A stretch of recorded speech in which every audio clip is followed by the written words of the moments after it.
سال کا ایک روزہ قضا نہیں ہوا ہے، نوافل تو نوافل، یہاں تک کہ آپ کی نمازیں جو فرائض ہوتی ہے، واجبات ہوتے ہیں، نوافل ہوتے ہیں، ان کی پابندیوں کے ساتھ مستحبات کی بھی پابندی آپ کیا کرتی تھی، اور قرآن کی تلاوت کا حال تو بڑا اچھا تھا، بڑا بہتر تھا۔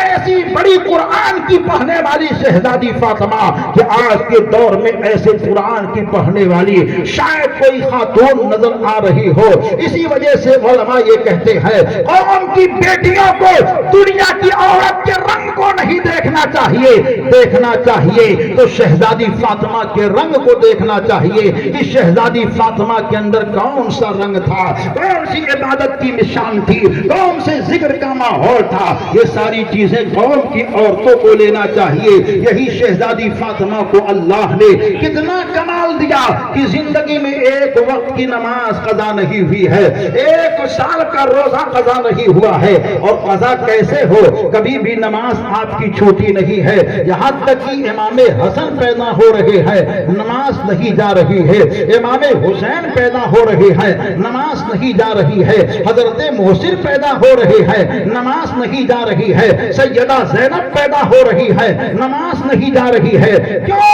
کیونکہ نماز چھوڑنے کی جو علتیں ہوتی ہیں وہ علت شہزادی فاطمہ کے اندر پائی نہیں جاتی تھی۔ علت کیا ہوتی ہے؟ ایک عورت اگر بالغ ہو جائے تو بالغ ہونے کے بعد میں مہینہ در مہینہ ناپاکی کا خون اس کو آیا کرتا ہے۔ اگر عورت حمل سے ہو جائے اور بچہ جنے تو بچے کے پیدائش کے بعد میں نفاس کا خون اس کے جسم سے آتا ہے، مگر شہزادی فاطمہ کو اللہ نے اس سے بچا کے رکھا۔ پوری زندگی میں کبھی آپ کے جسم سے ناپاکی کا خون نہیں آیا، نہ ہی نفاس کا خون آیا۔ اتنی بڑی طیبہ طاہرہ تھی، اللہ نے یہ کمال، یہ خوبی آپ کو عطا فرمائی ہے۔ جب یہ بات پوری دنیا میں عام ہونے لگی اور لوگوں نے کہا کہ ہمارے نبی کی پیاری شہزادی سیدہ طیبہ فاطمہ اتنی بڑی طیبہ طاہرہ تھی کہ ان کو کبھی بھی ناپاکی کا خون نہیں آیا۔ حضرت امام حسن پیدا ہو رہے ہیں، حضرت امام حسین پیدا ہو رہے ہیں، حضرت امام محسن پیدا ہو رہے ہیں، حضرت سیدہ زینب پیدا ہو رہی ہے، مگر ان کی پیدائش کے بعد میں نفاس کا خون نہیں آیا۔ تو سب سے پہلے امریکہ کے لوگوں نے کہا ہم نہیں مانتے ہیں، ایک عورت عناصر اربعہ سے پیدا ہوتی ہے، اس کے اندر 4 خصلتیں پائی جاتی ہیں، اگر وہ عورت ہے تو اس کے جسم سے ناپاکی کا خون ضرور آئے گا، اگر ناپاکی کا خون نہیں آیا تو سمجھ لو بچہ جن نہیں سکتی ہے۔ شہزادی فاطمہ کو ناپاکی کا خون بھی نہیں آیا اور بچہ بھی انہوں نے جنا ہے، یہ ماننے کے قابل نہیں ہے، یہ ذہن تسلیم نہیں کرتا ہے۔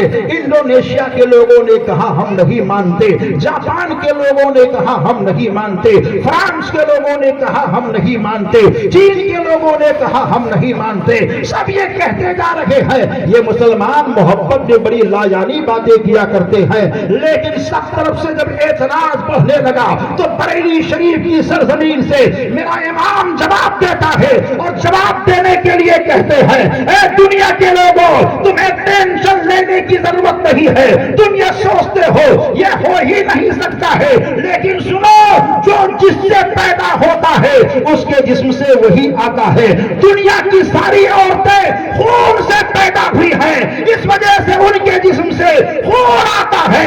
شہزادی فاطمہ نور سے پیدا ہوئی ہے، اس وجہ سے ان کے جسم سے نور آتا ہے۔ ایک نور کا نام حسن بنتا ہے اور دوسرے نور کا نام حسین بنتا ہے۔ جبھی تو میرے امام کہتے ہیں یا نبی اللہ تیری نسل پاک میں ہے بچہ بچہ نور کا، تو ہے نور تیرا سب گھرانا نور کا۔ نعرہ تکبیر، نعرہ رسالت، جشن شہید اعظم، زندہ باد۔ شہزادی فاطمہ نور سے پیدا ہوئی تھی اور انہوں نے خود بھی نور پیدا کیا ہے۔ ایک نور کا نام حسن بنتا ہے اور دوسرے نور کا نام حسین بنتا ہے۔ امام حسن رمضان شریف کے مہینے میں 3 ہجری میں پیدا ہو رہے ہیں۔ جب پیدا ہوئے تو ہمارے اور آپ کے آقا شہزادی فاطمہ کے گھر تشریف لائی اور کہا اے بیٹی تیرا بیٹا آیا ہے، بتا بیٹا کہاں ہے؟